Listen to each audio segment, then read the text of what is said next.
मैं आपका दोस्त CA Karambir Lathwal know the tax YouTube channel पर आप सभी का स्वागत करता हूं। दोस्तों, मैं आपसे आज बातचीत करूंगा अटैचमेंट्स के प्रोविजन के बारे में, यानी कि जीएसटी कानून के अंतर्गत किस सेक्शन के अंतर्गत इन प्रोविजन को बताया गया है, इससे रिलेटेड कौन सा सेक्शन है, कौन सी ऐसी सिचुएशन है जब आपकी कोई प्रॉपर्टी प्रॉपर ऑफिसर के द्वारा अटैच की जा सकती है और कब प्रॉपर्टी अटैच नहीं की जा सकती, किस व्यक्ति के प्रॉपर्टी अटैच की जा सकती है, इन्हीं सब के बारे में। तो दोस्तों, अपना वीडियो स्टार्ट करने से पहले मैं आप सभी से रिक्वेस्ट करूंगा, यदि आपने अभी तक हमारा YouTube channel know the tax अभी तक सब्सक्राइब नहीं किया है तो प्लीज़ उसे सब्सक्राइब करें, और यदि जो वीडियो हम रिलीज करते हैं वो आपको अच्छे लगते हैं तो उन्हें शेयर करें, लाइक करें, बेल आइकन को जरूर प्रेस कर दें ताकि जो भी वीडियो हम बनाएं उसका नोटिफिकेशन आप तक पहुंच जाए। तो दोस्तों, आइएगा आज का वीडियो हम स्टार्ट करते हैं। Provisional attachment to protection revenue in certain cases. सबसे पहले हमें अटैचमेंट का मीनिंग जानना होगा कि अटैचमेंट क्या है। ठीक है, अटैचमेंट ऑफ प्रॉपर्टी क्या है, meaning of attachment of property. तो आइएगा इसे देखते हैं। If the government attach the property of a person, the person can not transfer the said property to any else. यानी कि जो प्रॉपर्टी एक बार अटैच हो जाती है, गवर्नमेंट किसी प्रॉपर्टी को अटैच कर देती है, तो वह पर्सन जिसकी प्रॉपर्टी अटैच की है वो उसे ट्रांसफर नहीं कर सकता। Even if he manage to transfer the attach property, the transfer shall not be deemed void and thus not recognised by the law. यदि उसके बावजूद भी, अटैच होने के बावजूद भी उसको ट्रांसफर कर देता है तो उसको वाइड नहीं माना जाएगा, यानी कि वो प्रॉपर्टी का उसका ट्रांसफर जो है वैध नहीं होगा, वो अवैध होगा। और इवन यदि कोई बैंक अकाउंट भी ट्रांसफर हो जाता है तो उस बैंक अकाउंट से आप किसी को फंड ट्रांसफर नहीं कर सकते। नेट सेल में हम कहें, यदि कोई प्रॉपर्टी अटैच हो जाती है तो आप उसके साथ कोई छेड़छाड़ नहीं कर सकते, उसे आप किसी को ट्रांसफर नहीं कर सकते। बैंक अकाउंट अटैच हो जाता है तो उससे आप कोई भी पैसा किसी दूसरे व्यक्ति को ट्रांसफर नहीं कर सकते। ये क्यों होता है? ठीक है, किसी भी का हर जीएसटी नहीं, जैसे इनकम टैक्स है या और कोई भी रिवेन्यू का जो भी एक्ट है, उसके अंतर्गत हर किसी व्यक्ति के साथ लिटिगेशन चलते रहते हैं। ठीक है, might take a consideration amount, और जो लिटिगेशन है वो कुछ ना कुछ टाइम भी लेते रहते हैं। The pendency of any proceeding could potential delay the earning of the revenue by the government. In order to protect the interest of the revenue during the pendency of the any proceeding, the government has the power to provisionally attach the, ठीक है, properties of the tax payer. यानी कि जो भी litigation चलते हैं किसी भी कानून के अंतर्गत और उन लिटिगेशन को कंप्लीट होने में कुछ टाइम लग जाता है, तो गवर्नमेंट को ये डर रहता है कि जिस व्यक्ति, इस व्यक्ति के नाम जो भी प्रॉपर्टी है, कभी ये उन प्रॉपर्टी को किसी को ट्रांसफर न कर दे, तो गवर्नमेंट के रिवेन्यू के इंटरेस्ट में वो उस प्रॉपर्टी को अटैच करने का प्रोविजन जो है गवर्नमेंट जिस उस एक्ट के अंतर्गत डाल देती है। अब बात हम कर रहे हैं जीएसटी कानून की। जीएसटी कानून में जो एक सेक्शन है 83, जिसमें provisional attachment to protect revenue in certain cases के बारे में बताया गया है कि इनकी प्रॉपर ऑफिसर कब जीएसटी कानून के अंतर्गत किस किस केस में वो टैक्सेबल पर्सन की प्रॉपर्टी को अटैच कर सकता है। तो आइएगा इसे देखते हैं। Where after the initiation of any proceeding under chapter 12, chapter 14 और चैप्टर 15, यानी कि ये 3 चैप्टर दिए गए हैं। इन 3 चैप्टरों में जब भी कोई प्रोसीडिंग स्टार्ट हो जाती है, यानी प्रोसीडिंग स्टार्ट होने के बाद the commissioner is of the opinion, और जो कमिश्नर है उसे लगता है that for the purpose of protection of the interest of the government revenue it is necessary to do, he may by an order in writing attach provisionally any property including bank interest, यानी कि कोई भी property उसमें bank interest भी include है, belonging to taxable person, वो property taxable person से belong करती हो, और any person specified in subsection 1A of section 122 in such manner as में भी प्रेस्क्राइब्ड। अभी एज में भी प्रेस्क्राइब्ड क्या है, इसको किसी न किसी रूल के अंदर प्रेस्क्राइब किया गया है, और वो रूल क्या है, और उसका जो रूल है वो हम आगे देखेंगे। उसका रूल नंबर है 159। Rule 159 of provisional attachment of property, इसमें प्रोसीजर बताया गया है किस किस तरीके से हम उस प्रॉपर्टी को अटैच करेंगे। अब हम सेक्शन 83 सब सेक्शन 1 से क्या देखते हैं कि कोई प्रोसीडिंग स्टार्ट होनी चाहिए। प्रोसीडिंग स्टार्ट हो किस चैप्टर में हो, चैप्टर 12 में, 14 में और 15 के अंतर्गत। कमिश्नर ही प्रॉपर्टी को अटैच कर सकता है। कब करेगा? जब उसे लगता है, उसे लगे, उसे महसूस हो कि यदि मैं इस प्रॉपर्टी को अटैच नहीं करूंगा तो गवर्नमेंट के रेवेन्यू का लॉस हो जाएगा। और वो कब करेगा? एक ऑर्डर पास करेगा, राइटिंग में ऑर्डर पास करेगा। ठीक है? किस प्रॉपर्टी को? प्रॉपर्टी और इंक्लूडिंग बैंक, बैंक को भी वो अटैच कर सकता है। किसका अटैच करेगा? टैक्सेबल पर्सन का और any other person specified in subsection 1A of 122, यानी कि टैक्सेबल पर्सन का भी हो सकता है और किसी अदर पर्सन का भी जो कि इस सेक्शन के अंतर्गत स्पेसिफाइड है। इन्हें भी हम आगे देखते हैं क्या होगा। उसके बाद सब सेक्शन 2 क्या कहता है? Every such provisional attachment shall ceases to have effect after expiry of period of 1 year, यानी कि जो भी प्रोविजनल अटैचमेंट है वो 1 साल के लिए रहेगी। 1 साल के बाद वो समाप्त हो जाएगी, जो प्रोविजनल अटैचमेंट है जो हमने सबसेक्शन 1 में की है। तो अभी हमने देखा कि प्रोविजनल अटैचमेंट कौन कर सकता है? कमिश्नर कर सकता है। इंटरेस्ट गवर्नमेंट के इंटरेस्ट के रेवेन्यू के इंटरेस्ट में करेगा, राइटिंग में ऑर्डर पास करेगा। ठीक है? टैक्सेबल पर्सन और एनी अदर पर्सन जो कि 122 1A में स्पेसिफाइड है उसकी प्रॉपर्टी अटैच हो सकती है। कब अटैच होगी?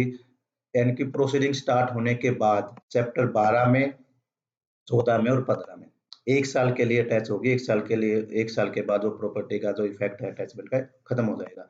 अब हम देखते हैं कि चैप्टर 12, 14 और 15 क्या है।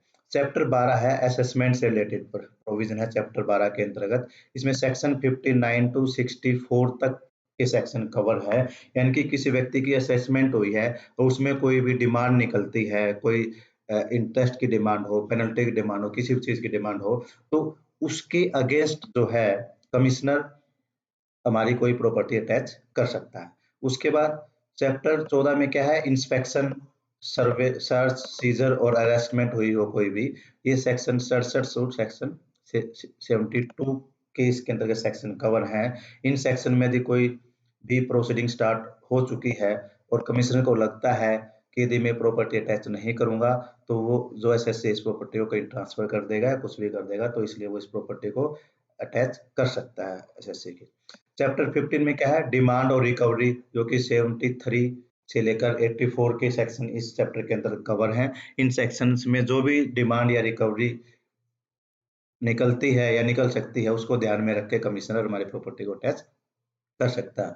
अब बात आती है किसकी प्रॉपर्टी अटैच होएगी। जैसे हमने देखा सेक्शन 83 के सब सेक्शन 1 में टैक्सेबल पर्सन की और एनी अदर पर्सन के भी। टैक्सेबल पर्सन कौन है? जीएसटी के सेक्शन 2 सब सेक्शन 107 में टैक्सेबल पर्सन की डेफिनेशन दी गई है। Taxable person means a person who is registered or liable to be registered under section 22 or 24, यानी कि ऐसा पर्सन जो या तो रजिस्टर्ड है जीएसटी कानून के अंतर्गत या फिर उसकी रजिस्ट्रेशन की लाइबिलिटी है, उसने रजिस्ट्रेशन नहीं लिया है लेकिन लाइबल टू रजिस्ट्रेशन है, उसका टर्नओवर 20 लाख या 40 लाख से ज्यादा है लेकिन उसके बावजूद भी उसने रजिस्ट्रेशन लिया है, एक्सेप्ट यदि वो टैक्स फ्री आइटम में डील नहीं करता है। तो इसमें दोनों पर्सन इंक्लूड है, जिसकी रजिस्ट्रेशन की लाइबिलिटी है सेक्शन 22 में और जिसकी कंपल्सरी रजिस्ट्रेशन की लाइबिलिटी सेक्शन 24 के अंतर्गत, वो दोनों इसके अंतर्गत कवर है। अब थर्ड क्या है? सेक्शन 122 1A, ये तो टैक्सेबल पर्सन हो गया, यानी जिसके अगेंस्ट प्रोसीडिंग चली हुई है। उसके बाद स्पेसिफाइड पर्सन कौन सा है? सेक्शन 122 1A के अंतर्गत any person who retain the benefit of transaction covered under clause, यानी कि कोई भी पर्सन जो बेनिफिट ले रहा है कौन सी ट्रांजैक्शन का? जो close 1 second 7 and 9 of subsection 1 of 122, यानी कि 122 के सबसेक्शन 1 के क्लोज 1, 2, 7 और 9 सब क्लोज के अंतर्गत जो ट्रांजैक्शन कवर्ड है उनका बेनिफिट ले रहा है।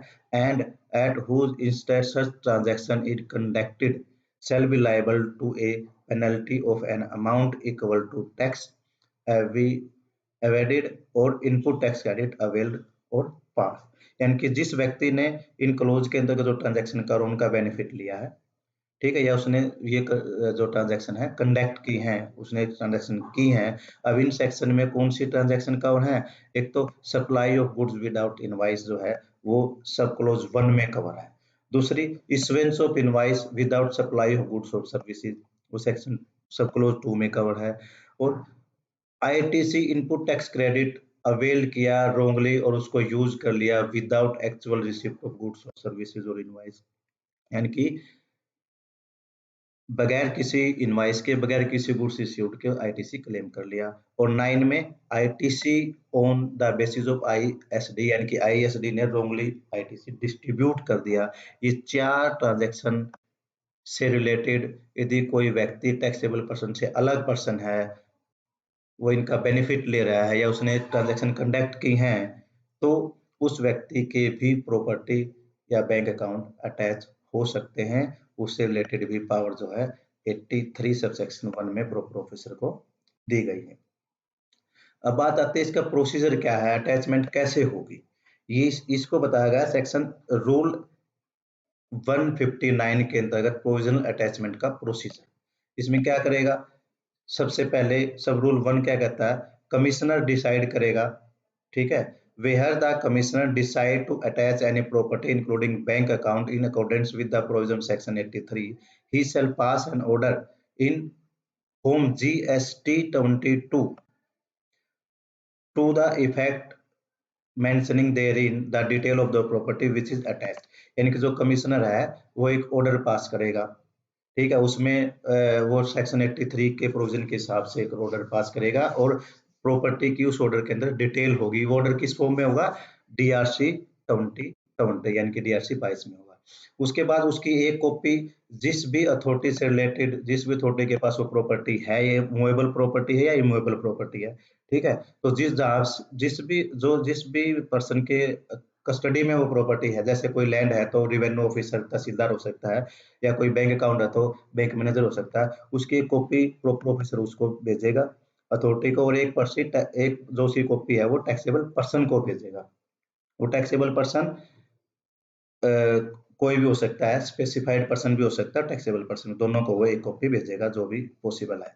यदि कोई गुड्स जो उसने पेरिशेबल और अर्जेंटियस नेचर के जो गुड्स हैं अगर वो हैं, तो वो कमिश्नर जो है वो क्या बोलेगा, उसकी मार्केट वैल्यू या जो भी टैक्स लायबिलिटी उस पर पेबल बनती है, वो स्पेसिफाई जो टैक्सेबल पर्सन है उन दोनों में से कम मार्केट वैल्यू और जो टैक्स पेनल्टी जो कुछ भी बनता है उन दोनों में से जो भी कम है, यदि वो स्पेसिफाइड पर्सन या टैक्सेबल पर्सन उसको जमा करवा देता है तो डीआरसी 23 इशू करके उनको रिलीज कर देगा। यदि वो ऐसा नहीं करता है टैक्सेबल पर्सन, वो चीज जमा नहीं करवाता है, उसकी मार्केट वैल्यू और जो उस पर टैक्स पेबल बनता है, पेनल्टी पेबल बनती है, तो जमा नहीं करवाता है, तो उसको सेल करके जो भी पैसा बचता है after the deducting of tax penalty etcetera, उस टैक्सेबल पर्सन को वो फिर रिफंड कर देगा। उसके बाद पॉइंट नंबर 5 में क्या कहता है, यदि किसी पर्सन को कोई ऑब्जेक्शन फाइल करना है, क्या कमिश्नर ने कोई भी ऑर्डर उसको सर्व किया डीआरसी 2020 के अंतर्गत और वो पर्सन उस पर्सन ने उसके अगेंस्ट कोई अपना ऑब्जेक्शन फाइल करना है, तो वह टैक्सेबल पर्सन अपना ऑब्जेक्शन फाइल कर सकता है under GST DRC 22 capital A form के अंतर्गत। यदि कमिश्नर को लगता है ये ठीक है, उसकी एसेट्स को रिलीज किया जाना चाहिए, तो फिर कमिश्नर जो है डीआरसी 23 एक फॉर्म है उसमें फिलअप करके वो रिलीज इशू करेगा, जिससे उसकी प्रॉपर्टी पे जो अटैचमेंट है वो हट जाएगी। The commissioner may opinion being satisfied that the property was or is no longer liable to attach release the such property by issuing order in DRC 23। यानी कि अटैचमेंट करने के बाद ऑफिसर को ये लगता है कमिश्नर को कि ये प्रॉपर्टी और लंबे समय तक हमें टैक्स नहीं रखनी चाहिए और वो सेटिस्फाइड है कि उसके गवर्नमेंट का जो रेवेन्यू वो आ चुका है, ये आ जाएगा किसी भी तरीके से, तो वो उसे रिलीज कर सकता है एक ऑर्डर जारी करके डीआरसी 23 के अंतर्गत। तो दोस्तों ये तो था कि जो सेक्शन के अंतर्गत जो प्रोविजन और रूल हैं प्रोविजनल अटैचमेंट के बारे में कि प्रोफेसर कब कर सकता है, किस सेक्शन में उसकी डिमांड है तो वो कर सकता है, किसकी कर सकता है, टैक्सेबल पर्सन की या एनी अदर पर्सन की भी वो प्रॉपर्टी अटैच कर सकता है। प्रोसीजर क्या है, वो एक डीआरसी 22 के अंतर्गत एक ऑर्डर रिलीज करेंगे, उस ऑर्डर की एक कॉपी अथॉरिटी को भेजेंगे जिसकी कस्टडी में वो प्रॉपर्टी है, और एक कॉपी पर्सन को भेजेंगे, जो भी टैक्सेबल पर्सन है।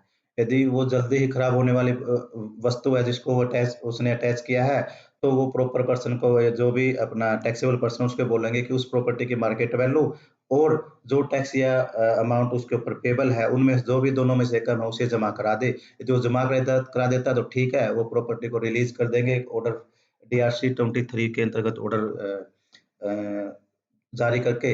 यदि वैसा नहीं करता तो उस आइटम को, जो कि जल्दी खराब होने वाली आइटम है, उसको सेल करके जो भी अमाउंट आएगा उसकी सेल वैल्यू से, उससे अपना ब्याज, टैक्स और जो भी इंटरेस्ट है वो एडजस्ट करने के बाद जो पैसा बचेगा वो टैक्सेबल पर्सन को रिलीज कर देंगे, दे देंगे। यदि कोई पर्सन ऑब्जेक्शन फाइल करना चाहता है अगेंस्ट DRC 22 के अगेंस्ट, तो वह फाइल कर सकता है DRC 22 कैपिटल A के अंतर्गत। और प्रॉपर जो ऑफिसर है, जो कमिश्नर को ये लगता है कि अब प्रॉपर्टी लंबे समय तक हमें अटैच नहीं रखनी चाहिए, तो DRC 23 जारी में ऑर्डर जारी करके उसको रिलीज कर सकता है।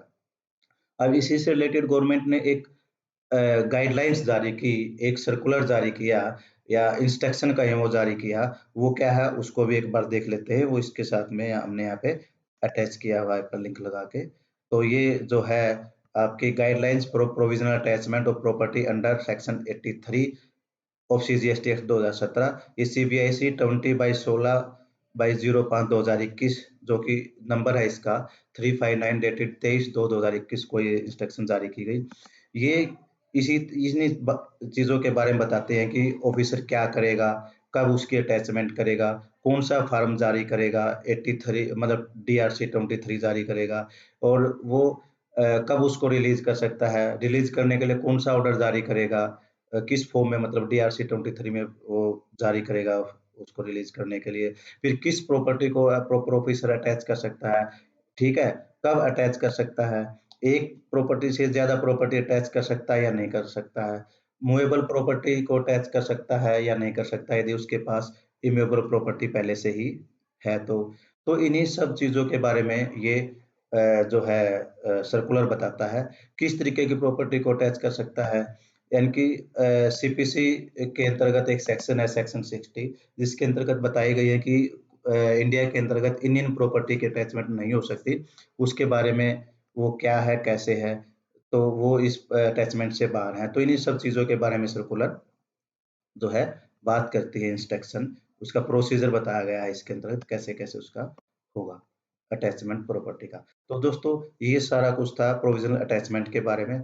अब कमिश्नर किन किन प्रॉपर्टी को अटैच नहीं कर सकता, कौन कौन सी ऐसी प्रॉपर्टी है जिनका अटैचमेंट नहीं हो सकता है, जैसे करंट अकाउंट है, या करंट अकाउंट का अटैचमेंट हो सकता है, कैश क्रेडिट फैसिलिटी है, उस लेजर का अटैचमेंट नहीं हो सकता। ये हमारे पास कोई हाउस है या कोई पर्सनल एसेट्स है, उसका अटैचमेंट हो सकता है या नहीं हो सकता है, और यदि नहीं हो सकता तो किस सेक्शन में उसे अटैचमेंट से बाहर किया गया है। इन्हीं सब के बारे में हम एक वीडियो और बनाएंगे। तो दोस्तों मैं आशा करूंगा कि आपको ये वीडियो अच्छी लगी होगी, और तब तक मैं एक और वीडियो नहीं लेकर के आते, तब तक के लिए मैं आपसे आपको नमस्कार करता हूं। और यदि ये वीडियो आपको अच्छी लगे तो आप हमारे वीडियो को शेयर करें, लाइक करें, और यदि आपने अभी तक हमारा चैनल सब्सक्राइब नहीं किया तो प्लीज़ हमारे चैनल को सब्सक्राइब करें, बेल आइकन को जरूर प्रेस कर दें। तब तक हम नई वीडियो नहीं लेकर आते, तब तक के लिए नमस्कार, थैंक यू।